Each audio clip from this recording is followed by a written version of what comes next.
And this say how is Zongo one way. This is Zongo one way. I said yeah, Anibraba, Amuya Jumapa, minim so beti mi aje akode but say there say ya hu so mo ye enti no a friend is saying aka gata na gata si na mo be because omo anye gata si ni dia na che say afanyire mo enti Zongo one way na ni na machine susu a mo ye ne kama no o hwa omo dia anwea begu so kama Kakra Antimi for Agnes Peva Regional. Now we are the Berekum Citizen Association.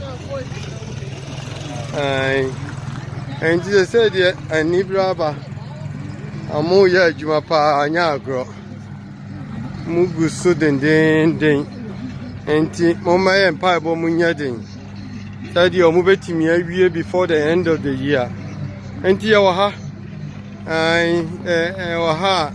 who saw Moya Juma, Busia for Nadia Cosono. He said, yeah, Babia Amoya Juma, greater than Nisisono. Tino, they say, maybe I got a sin, I ever said. Amobaya come on.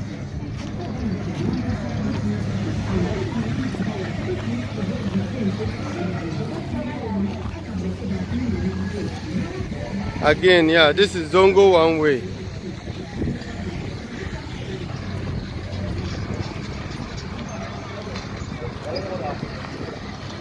Ya muya man crowd here.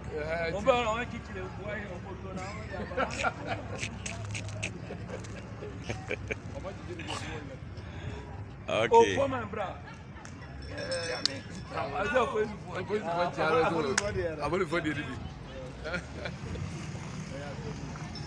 Yeah, Zongo one way under construction. Glory be to God.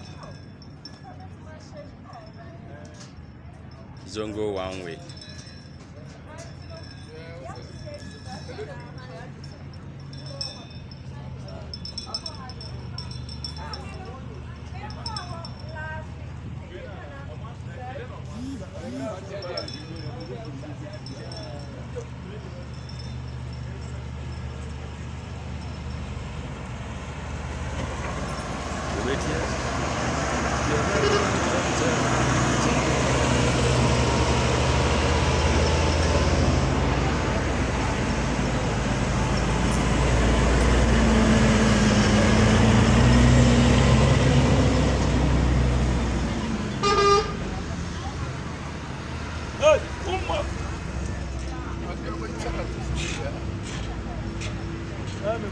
Mo Yakobo we no so won. Yeah, enti mo say mantam wa ye old draw you know mo nya ni say no. Wa hwe wo so to we danda da bi asiwa. Maso da bia o kan radio so ene abewa ayipuma kwam a onabo ankasa aba be de ekoso ona be makwa aba meje so na pom te sen nyame adom nyame adom nsema o kan se bekum da wakoma so no ene akwan no ya hu se mu ye ma wankasa wa ba be de ekoso di ase na wo kan o media sa ufa sabi nipa so onya adwuma na adwuma no da wakoma so awdu ani be hwe enra me da me paso na adwuma na adom papa na nkasa na adwuma ni ofre me chia me amani o so ofre ma damase na mrantie no kan chese da bia me ba be chia o am say no kre Berekum akwan ye the only a year dam akoma so ajapade ampese bi ja Berekum man ene ya kwan enti na nyame ye adoma ya bo modern papa na ba site o ye adwuma no na esem so ne amija nyina me nya bre ne adaje e de ba bedi wo mo achi a chese anome wa na omka chemse o matra masarachi no na abo bi a o metu no e na esem banam di mani e da behwe afi e ya na amanfo so bisa gata beba inu o makasa o ma ashom se gata se beba pepe pese ne obia so mo achire no wa du bisa ma sa na tie na akwa no de akura no we e ne kakra bi a Berekum fu ehu ni bebre no de achira e beba ye wura February mo obo 40 kilometers a ye ama Chinese contractor no onso obeba no aba be start na Berekum afa no tuma po afa ala mo amanfo e ka se yedu abato mi ta mo ye sa ne man no kwe bi wo mi sa ano de ni awbeye bia nipa beka ho ase ansana wode ayi adwuma ba ma contract okura se bi mfuo uwo mfuo bi abrofo no nyina wo mu a sika bi no efiri ba bi e ba uji se obenya ne dakrope enti sakura enye se ye beto abantia eya ade akufo adodankwa His Excellency the President of the Republic of Ghana osi Berekum me mama na tiase se Berekum fo ade ehia ya ne akwai ono so se o ma ya ne mbu ase obeboa na Berekum afanentuma pa afia honorable ya ohwe kwan ya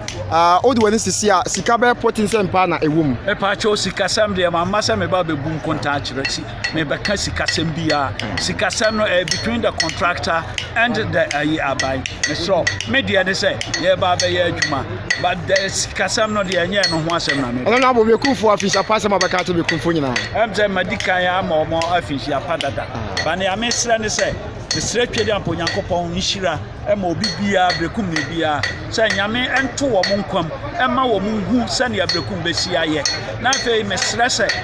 bribia on beko o nkotodwa anim no o kai His Excellency the President Nana Akufo Addo Dankwa ene mpanyifo no nyina se be ya obema ya adwempa nimdie se fata na e di aboa Berekum man na Berekum afanentuma pa afira. Yala say honorable Kofi Adjei MC Emma Berekum East na yetenika no honorable nyamishira me pa your office Zongo one way no so na egusu a